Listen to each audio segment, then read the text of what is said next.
Yeah, well, if you're sitting here watching this, then you must be as bored as my wife was when she recommended I finish pouring the berm around the flower bed on the right side of the house.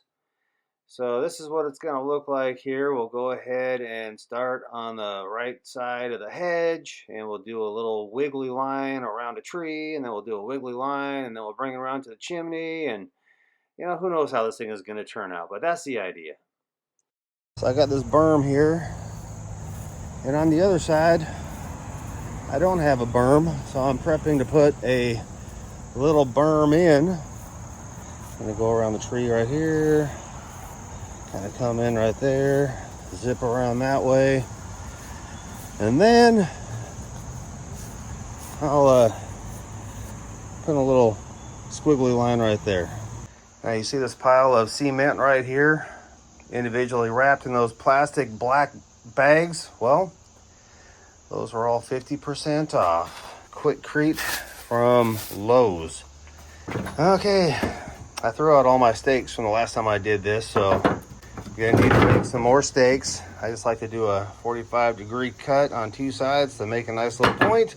They pound in a lot easier, and these stakes will be used to affix those pieces right there, which are just 4-inch strips of 1/4-inch plywood, 8 foot long unless I modified them, and that's what we'll use to pour our form. Okay, here we go. We're going to cut down some of these scrap pieces of wood, make ourselves some nice stakes for the form. And like I said, I just go ahead and cut these on perpendicular sides at the point.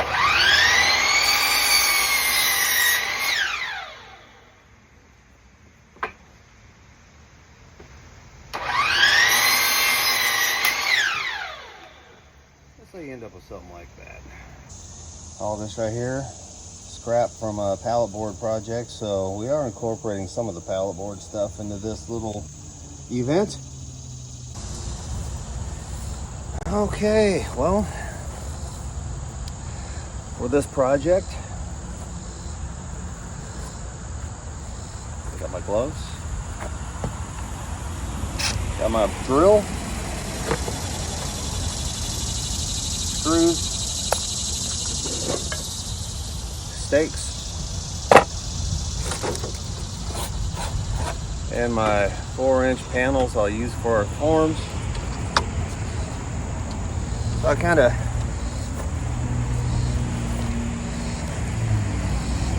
dug out the area that I want to curb off here.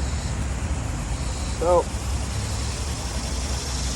I don't do this professionally, obviously. So I'm going to stake and screw in the side panels as I go, bend them to the shape that I want, and hopefully we end up with something decent looking. I don't know. Maybe not. Oh yeah, where's my hammer? Oh, gotta have a hammer.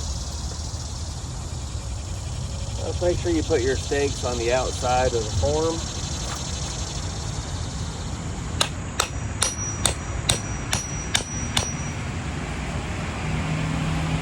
Kind of like that.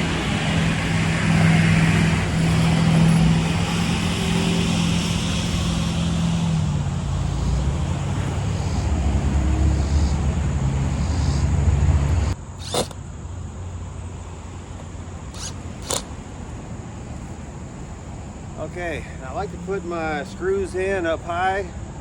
That way I can pour the concrete in below the screws, and that way the screws won't get covered by the concrete, which is pretty nice when you're tearing it apart. And we want this to bend around the tree.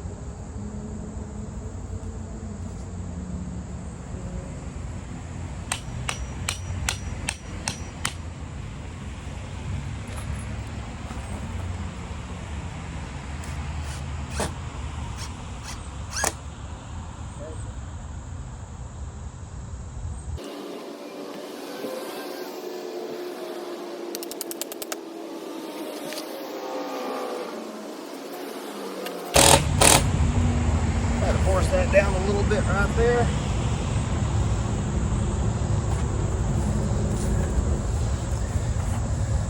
All right, when I cut a couple of 6-inch end pieces, and we'll use these right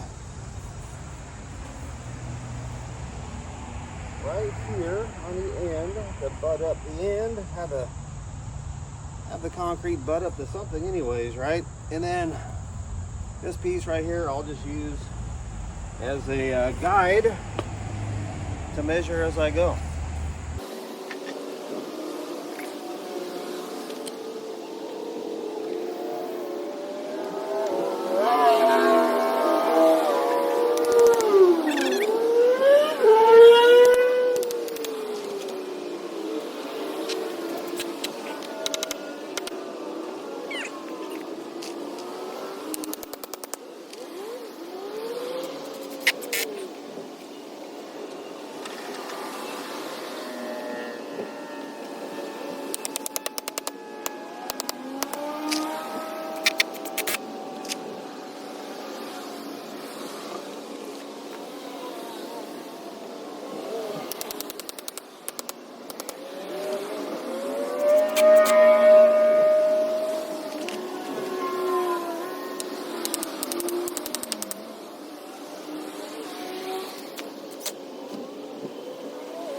Okay, that's not a bad start. Is it pro? No. But is it gonna look halfway decent when I'm done, or will it last? You betcha. All right, let's keep this sucker going.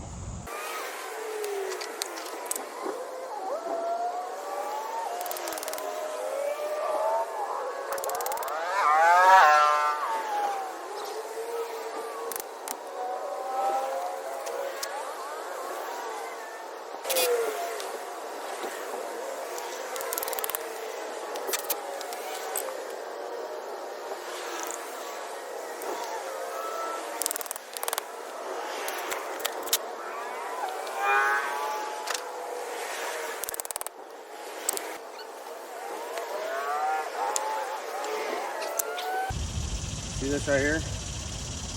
I'm using these wider stakes on the joints, so I could just use one stake to bring the joints together, and that draws them up flush. A little bit more flush than I've had success doing in the past, doing it with 2 stakes.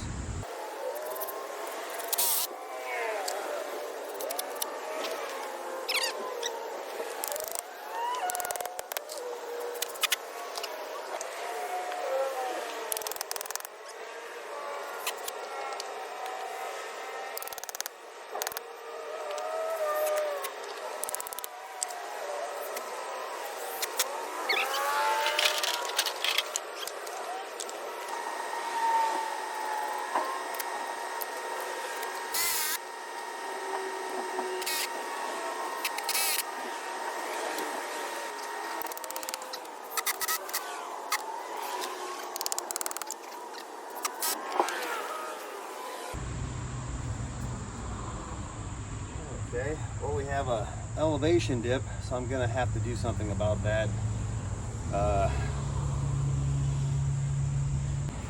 Okay, so I took this board off here and I made myself a mark. I don't know if you can see that or not. I just scratched it in. I'm gonna cut this at an angle right here, so when I put it back together I can make a little V shape, and that's gonna follow the slope line. Cut that and we'll see how that works. All right, a moment of truth.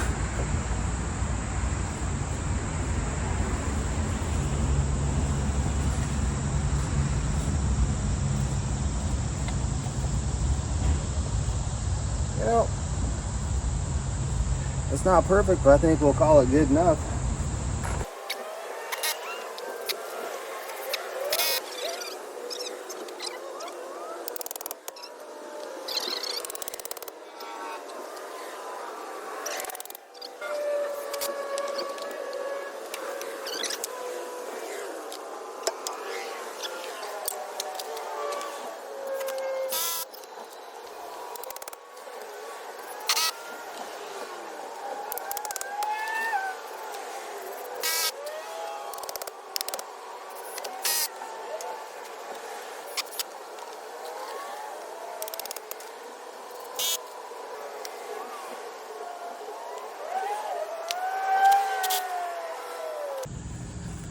Okay, so we have our end pieces that we're going to throw on here, and I'm just going to mark this one right about there, make that cut.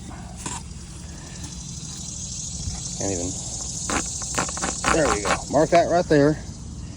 And then that's for this piece, and then this side right here, I'll go ahead and finish that off with a little scribe right there. Cut these, come back, throw them in place, and we'll be about ready to pour.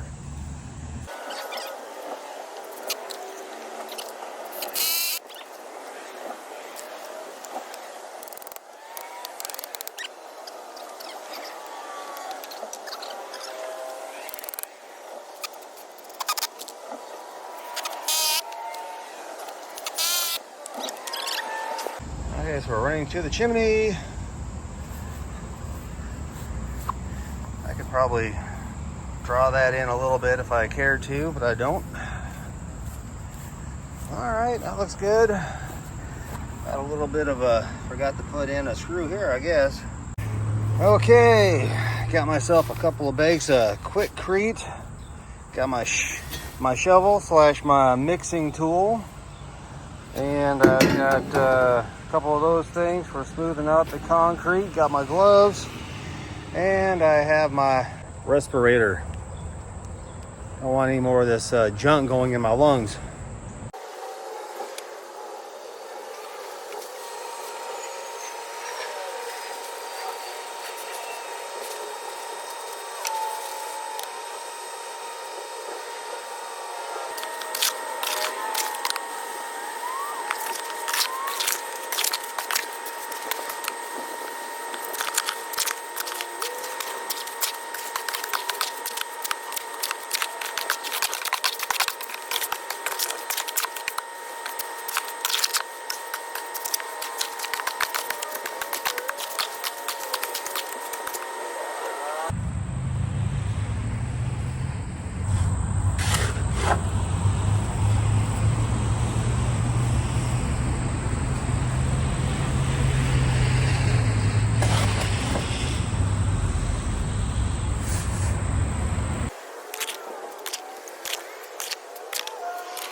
Okay, now that right there is two 50-pound bags of the Quickcrete.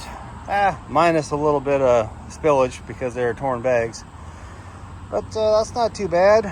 We'll go ahead and this will be a bag, that's a bag, that's a bag. So 1, 2, 3, 4, 5, 6, 7, 8, 9, 10, 11, probably about a 12 bag job.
My little buddy over there, Mr. Lizard. Hey, Mr. Lizard, where you going?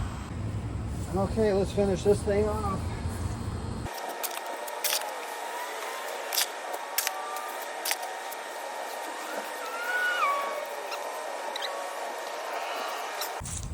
Okay, after this sits for a minute, I like to go back and force a couple of gaps. That's for settling purposes, I guess.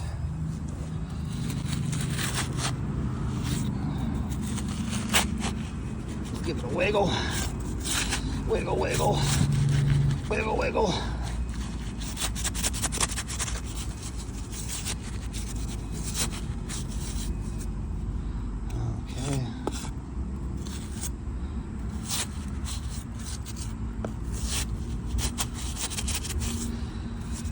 Okay, tomorrow we'll take everything apart and see how it looks. I might even give it 2 days. You don't want to rush the curing on this concrete. I learned that the hard way a few times. It takes me more than once, more than twice, usually 3 times, and I finally figure it out. Okay, so we have our leftover cement. One thing that Meg likes are those stepping stones in her garden. And I just make those with leftover concrete in these buckets, and it works out pretty good. Shovel it in and call it good.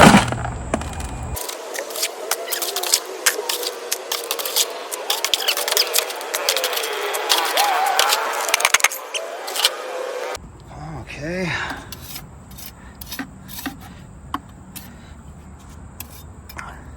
Yeah, those are about the same size.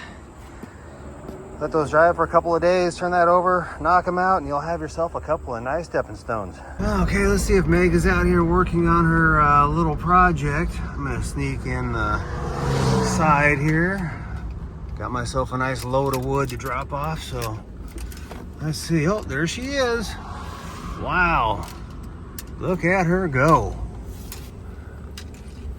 Wow, look at that. Pretty fancy work there, kid. Thank you. Guess what? Okay, so I've got my electric drill, and I will pretty much unscrew all the forms, and then I'll pull the forms out and then pull the stakes out. I got my wheelbarrow, throw anything in there. It looks like Meg's already got most of the landscape paper down. It's all pinned down, ready to go. So now she's waiting for the mulch. So I'm gonna get that taken care of right now. So let's go ahead and zip on through this using fast speed. Fast speed. Oh, I was looking where my other one went. What?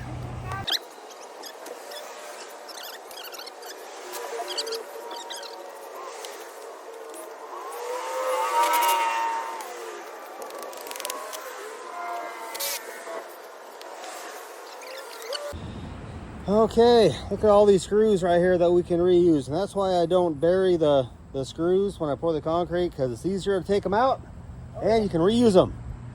Am I right about that, baby? That's right.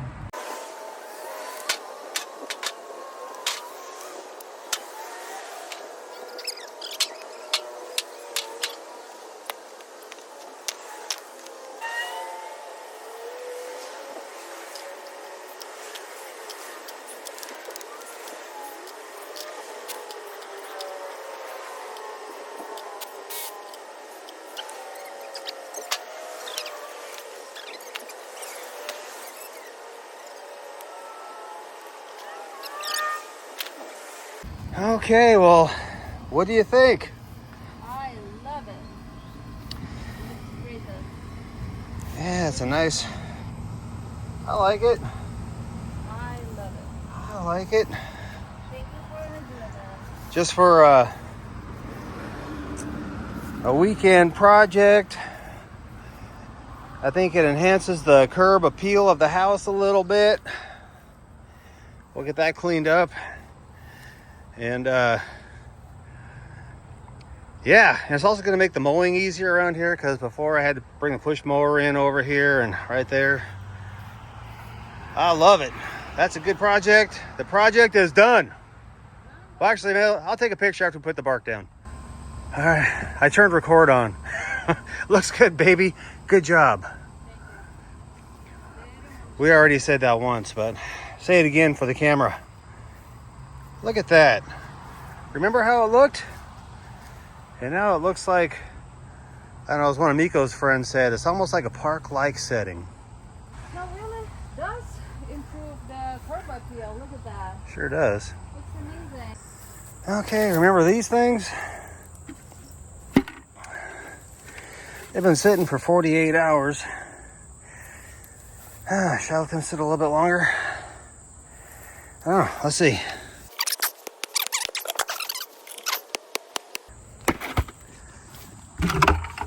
Hello. Why?